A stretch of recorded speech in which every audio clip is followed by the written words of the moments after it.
జై శ్రీమన్నారాయణ. నేను మీ icon astrologer Gattupalli Suresh Babu. మనకి ఈ 2025 సంవత్సరం రావటం, అందరికీ గ్రహస్థితులు మారడం అంటే ఎలా అంటే నైట్ తగిలేటువంటి లాటిలాగా, అలానే కుడి ఎడమలాగా, అలానే మనకి ఓడలు బళ్ళు అవుతాయా, బళ్ళు ఓడలు అవుతాయా అనే విధంగా ఉన్నాయి గ్రహస్థితులు. అయితే గత సంవత్సరాల కింద పోల్చుకుంటే కనుక ఆ 7.5 సంవత్సరాలు, 9 సంవత్సరాలు, అలానే ఏలినాటి శనితో బాధిస్తున్నటువంటి చాలామందికి 9 సంవత్సరాలు, అర్ధాష్టమ శని, అష్టమ శనితో బాధపడేటువంటి వాళ్ళు, ఇలా మనకి చూసుకుంటూ వెళ్తే కనుక గ్రహాలు ద్వాదశ రాశుల వాళ్ళు, నక్షత్రాల వాళ్ళు, దశాస అంతర్దశల వాళ్ళు, అంటే మానవాళి ఇప్పటి వరకు మనం చూసినట్లయితే కనుక ఈ 2025 సంవత్సరం వరకు కూడా ఉన్నటువంటి జీవన శైలి ఏదైతే ఉందో అది మారుతుంది అని చెప్పొచ్చు.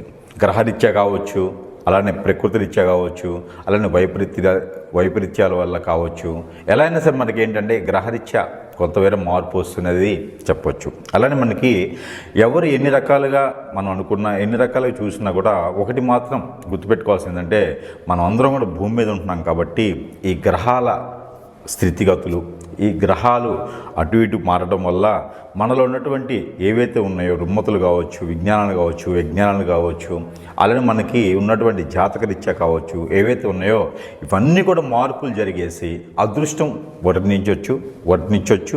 అలానే మనకి ఆ తొలగొచ్చు. ఎలా అంటే ధనధాన్యాలు కూడా తొలగిగేటువంటి అదృష్టం కూడా ఉండొచ్చు. అలానే మనకి ఈ యొక్క 2025 సంవత్సరంలో అంటే ఎన్నో సంవత్సరాలకు ఒక్కసారి ఏర్పడేటువంటి గ్రహ కూటమి ఉన్నది. ఈ గ్రహ కూటమికి వచ్చేసి ఈ 2025 సంవత్సరంలో కూడా మనకి గ్రహ కూటమి ఏర్పడేదానికి అదృష్టం ఉంటుంది. అలానే మనకి పెద్ద పెద్ద గ్రహాలు ఏవైతే ఉన్నాయో అన్నీ ఈక్వల్గా భూమి కన్నా పెద్దవి, భూమి కన్నా చిన్నవి గ్రహాలు చాలా ఉన్నాయి.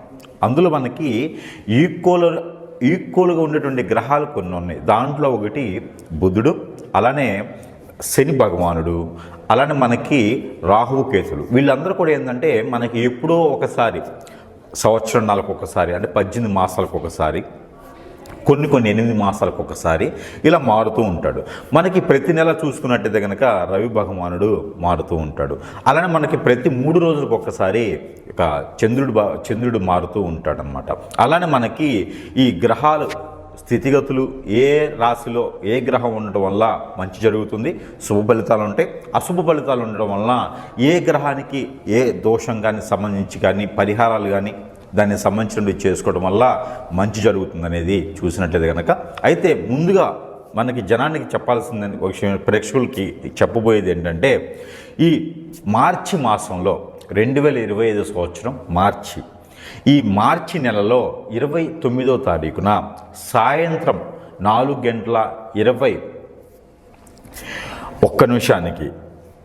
25 అంటే 2025 సంవత్సరం మార్చి 29వ తారీఖు సాయంత్రం 4:21 మనకి ఈ యొక్క ఏదైతే శని భగవానుడు ఉన్నాడో ఈ శని భగవానుడు మీనరాశిలోకి సంభవిస్తాడు, మీనరాశిలోకి రావడం జరుగుతూ ఉందన్నమాట. గత 2.5 సంవత్సరాల తర్వాత మీనరాశిలోకి శని భగవానుడు రావటం, ఆ మీనరాశిలో ఆల్రెడీ రాహువు శుక్రుడు ఉండటం, అలానే వీళ్ళకి మనకి కూటమిగా చూసుకున్నట్టయితే కనుక షష్టగ్రహ కూటమి అంటారు. అలానే మనకి షణ్ముఖ కూటమి అని కూడా అంటారు. అంటే 6 గ్రహాలు ఒకే రాశిలో ఉండడం దాన్నే షణ్ముఖ గ్రహ కూటమి, షష్టగ్రహ కూటమి అని కొంత ప్రాంతీయ భాషలో అయితే షష్టగ్రహ అంటారు, షణ్ముఖ అంటారు. ఈ యొక్క గ్రహ కూటమి రావటం వలన 12 రాశుల వాళ్ళందరికీ కూడా మనం అనుకున్నట్టుగానే జాతకాలన్నీ కూడా మారేదానికి అదృష్టం ఉంటుంది. కాబట్టి ఈ షష్టగ్రహ కూటమి, ఈ షణ్ముఖ గ్రహ కూటమి ఏదైతే ఉందో ఈ షణ్ముఖ గ్రహ కూటమి రవి, శుక్రుడు, బుధుడు, అలానే మనకి రాహువు, అలానే మనకి చంద్రుడు, రవి కూడా, వీళ్ళందరూ కలిపితే 6 గ్రహాలు. ఈ 6 గ్రహాలు కూడా మీనరాశిలోకి రావడం జరుగుతూ ఉంది. తర్వాత వచ్చేసి పంచగ్రహ కూటమి. ఈ పంచగ్రహ కూటమి వచ్చేసి మనకి 31వ తారీఖు మార్చి నుంచి మొదలవుతుంది. అంటే దాదాపుగా ఈ మార్చి మాసం నుంచి ఏప్రిల్ మాసం మొత్తం కూడా ఈ పంచగ్రహ కూటమి, షణ్ముఖ గ్రహ కూటమి, షష్టగ్రహ కూటమి అని పిలుస్తారన్నమాట. అయితే ఈ ఘటమి కూటమి వల్ల ద్వాదశ రాశుల వాళ్ళకి ఎలా ఉండబోతుంది, వాటి యొక్క పరిమాణం, పరిజ్ఞానం, పరిభాష, పరివ్యాస, అలానే వాటికి ఉన్నటువంటి ఫలితాలు ఎలా ఉన్నాయి అనేది చూసుకొని దాని ప్రకారంగా గ్రహాల వాళ్ళు ఎప్పుడు ఈ మాసంలో పుట్టిన వాళ్ళకి ఎలాంటి గ్రహస్థితి ఉంటుంది, అసలు ఈ మాసంలో ఈ యొక్క మార్చి ఏప్రిల్ మాసంలో పుట్టిన వాళ్ళకి ఎలా ఉండబోతుంది, ఆల్రెడీ పుట్టి ఉన్న వాళ్ళకి గ్రహస్థితి ఎలా ఉంటుంది, అలానే వాళ్ళ ఒక దశ అంతర్దశలు ఎలా పరిగణిస్తాయి, వాటి వల్ల ఎలా ఉండబోతుంది అనేది మనం ఒక్కసారి చూసుకున్నట్టయితే కనుక ఈ ఏదైతే షష్ఠగ్రహ కూటమి, ఈ యొక్క షణ్ముఖ గ్రహ కూటమి ఉందో దీనికి పరిగణనలో తీసుకొని రాసుల పరంగా ఎలా ఉందనేది మనం ఒకసారి చూద్దాము. ఈ యొక్క వృషభ రాశి వారికి ఈ షష్ఠగ్రహ కూటమి ఏదైతే షణ్ముఖ గ్రహ కూటమి ఉందో ఈ షణ్ముఖ గ్రహ కూటమి మనకి మార్చ్ 29వ తారీఖు సాయంత్రం 4:21 శని భగవానుడు కుంభరాశి నుంచి మీనరాశికి సంభవించినప్పుడు మనకి షష్ఠగ్రహ కూటమి, షణ్ముఖ గ్రహ కూటమి అనేది ఏర్పడుతుంది. ఈ కూటమి ఏర్పడటం వలన ఈ యొక్క వృషభ రాశి వారికి నిద్ర పట్టకపోవటం, అశాంతి, ప్రశాంతత ఉండకపోవటం, లేకపోతే కనుక ఏదో ఒక టెన్షను, పాత అప్పులోళ్ళు ఇంటి మీదకి రావటం, అలానే ఏదైనా పాత శత్రుత్వం కూడా మీ మీదకి రావటం, ఈ షష్ఠగ్రహ కూటమి వల్ల ఆఫ్ మైండ్గా ఉన్న వాళ్ళు ఖచ్చితంగా కూడా పూర్తిగా మైండ్ పోయేదానికి ఎక్కువ ఆస్కారం ఉంది. కాబట్టి ఎక్కువ ఆలోచించకపోవటం, స్ట్రెస్ ఫీల్ అవ్వటం లాంటివి ఎక్కువ చేయకూడదు. ఈ షష్ఠగ్రహ కూటమి ఏదైతే ఉందో షణ్ముఖ కూటమి, ఈ షణ్ముఖ కూటమి మొత్తం నెల మొత్తం ఉండదు. ఈ 3 రోజులు 31 మార్చి తర్వాత మళ్ళీ మార్పు వస్తుంది. అప్పుడు సప్తమి అంటే పంచగ్రహ కూటమి ఉంటుంది. ఈ పంచగ్రహ కూటమిలో కొంతమేర అదృష్టం వస్తుంది. అయితే చదువుకున్న దానికి సంబంధం లేకుండా మీరు ఇప్పుడు MBA మార్కెటింగ్ చేశారనుకోండి, మీకు సంబంధం లేకుండా సినీ ఇండస్ట్రీకి వెళ్ళిపోతారు, లేదా పాలిటిక్స్లోకి వెళ్ళిపోతారు. మీకు ఏం చదువు లేదనుకోండి, మంచిగా సంపాదించేటువంటి పొజిషన్ బిజినెస్ పెట్టేస్తారు. అలానే మీకు సంబంధం లేనటువంటి పనులు చేసి సంపాదించే విధంగా ఎక్కువ కనిపిస్తూ ఉంది వృషభరాశి వాళ్ళకి. ఈ షష్ఠగ్రహ కూటమి వల్ల, ఈ షణ్ముఖ గ్రహ కూటమి వల్ల, అలానే మనకి పంచగ్రహ కూటమి వల్ల ఈ ఏప్రిల్ మాసం మొత్తం కూడా యుగాది ఏదైతే అయిపోయిందో, యుగాది తర్వాత వచ్చేటువంటి సప్తగ్రహ కూటమి ఏదైతే ఉందో ఈ ఏప్రిల్ మాసం మొత్తం కూడా మీకు అలానే కనిపిస్తుంది. కాబట్టి ఈ గ్రహ కూటమి ఎప్పుడెప్పుడైతే మీకు తగ్గుతూ ఉంటుందో అప్పుడప్పుడు మీకు కొంతమేర అదృష్టం కలిసి వస్తూ ఉంటుంది. అయితే మీకు మాసం మొత్తం చూసుకున్నట్టయితే కనుక ఈ సప్తగటిమి కూటమి మీనరాశిలో రావడం ద్వారా ఈ వృషభ రాశి వాళ్ళకి ఈ మార ప్రయత్నం కనిపిస్తూ ఉంది. మీకు ఎప్పటి నుంచి విదేశాలకు వెళ్ళాలనుకుంటే ఖచ్చితంగా మీరు గల్ఫ్ కంట్రీస్కి వెళ్ళే ప్రయత్నం చేయండి. ఈ గ్రహ కూటమి నుంచి మీకు విదేశాలకు వెళ్ళేదానికి పరిహారం కనిపిస్తూ ఉంది. మీకు ఎప్పటి నుంచో బాధిస్తున్నటువంటి ఏదైతే పెద్దల దోషాలు ఉన్నాయో ఆ పెద్దల దోషాలన్నీ కూడా తొలగిపోయేదానికి ఎక్కువ ఆస్కారం ఉంది. కాబట్టి ఆ మేర ప్రయత్నం చేస్తే మీకు పెద్దల దోషాలు కూడా తొలగిపోయేదానికి ఉంటుంది. అయితే మనకి సప్తగ్రహ కూటమి అలానే షణ్ముఖ గ్రహ కూటమి వల్ల మీకు పిల్లలు పుట్టలేనటువంటి పరిస్థితుల్లో ఉన్న వాళ్ళు ఇప్పుడు ఈ మధ్యన ప్రయత్నం చేస్తే కనుక మీకు ప్రతిరోజు ఇంట్లో దీపారాధన చేసుకుని కనుక ప్రయత్నం చేస్తే మీకు ఆ అదృష్టం ఉంటుంది. కాబట్టి ఆ మేర ప్రయత్నం చేయండి.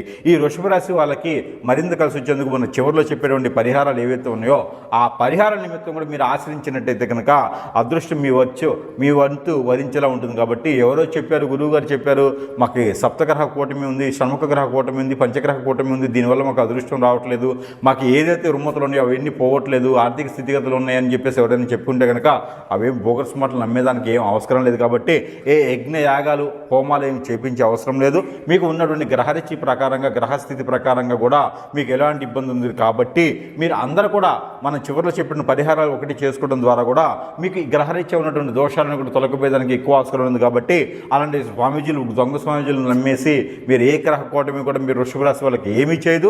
ఏదైనా చిన్న చిన్న రుమ్మతులు కూడా తొలగిపోతాయి.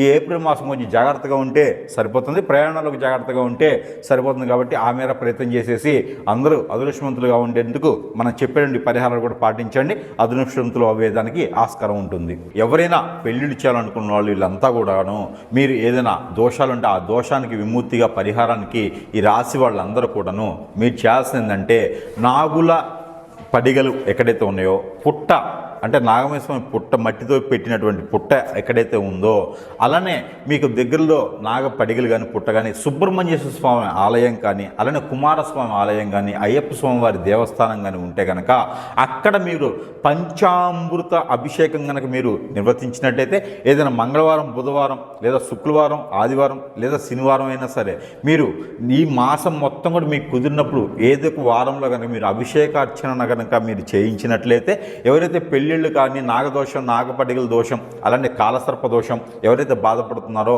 ఈ రాశిలో ఎక్కువ మంది ఉంటారనమాట. అందువలన మీరందరూ కూడా ఈ కాలసర్ప దోషం, నాగదోషం, కుజదోషం, అలానే ఈ దోషాలన్నీ కూడా రాహు కేతు దోషం ఉన్నా కూడా మీరు ఈ మాసంలో చేసేటువంటి అభిషేకం ఏదైతే ఉందో, పంచామృత అభిషేకం ఏదైతే ఉందో, ఇది కనుక మీరు చేసినట్లయితే ఖచ్చితంగా మంచి ఫలితాలు వచ్చేటువంటి అదృష్టం ఉంటుంది. దానితో పాటు మీరు కూడా చేయాల్సిన పని ఏంటంటే, ఈ రాశి వారు ప్రత్యేకించి ఈ మార్చి 29 తర్వాత ఈ ఒక ఏప్రిల్ మాసం మొత్తం కూడా మీరు చేయగలిగితే కనుక ఖచ్చితంగా మీకు అదృష్టం అనేది ఉంటుంది. కాబట్టి ఆ మేర మీరు చేయాల్సిందంటే చలిబిడి అంటే అందరికీ తెలిసే ఉంటుంది, బియ్యం పిండి బెల్లంతో చేసేటువంటిది. ఆ నెయ్యి, ఆవు నెయ్యితో వేసి చేస్తారనమాట, చలిబిడి అంటారు. అలానే బెల్లంతో పాకం బడి చేసేటువంటిది చలిబిడి. దీంట్లో కనుక మీరు ఎండు కొబ్బరి ముక్కలు, అందులోనే ఎండు కొబ్బరితో పాటు ఇలాచీలు, అందులోనే ఇలాచి ఎండు కొబ్బరితో పాటు ఆవు నెయ్యితో మీరు చలిబిడి చేసి, దాంట్లో సజ్జలు అని ఉంటాయండి, సజ్జలు ముందు రోజు నానపెట్టుకొని అవి తెల్లవారిన తర్వాత మూటగా కట్టుకొని, ఆ మూటని అంటే చిన్న చిన్న స్ప్రౌట్స్ రూపంలో వస్తాయి, మొక్కలు వస్తాయి అనమాట.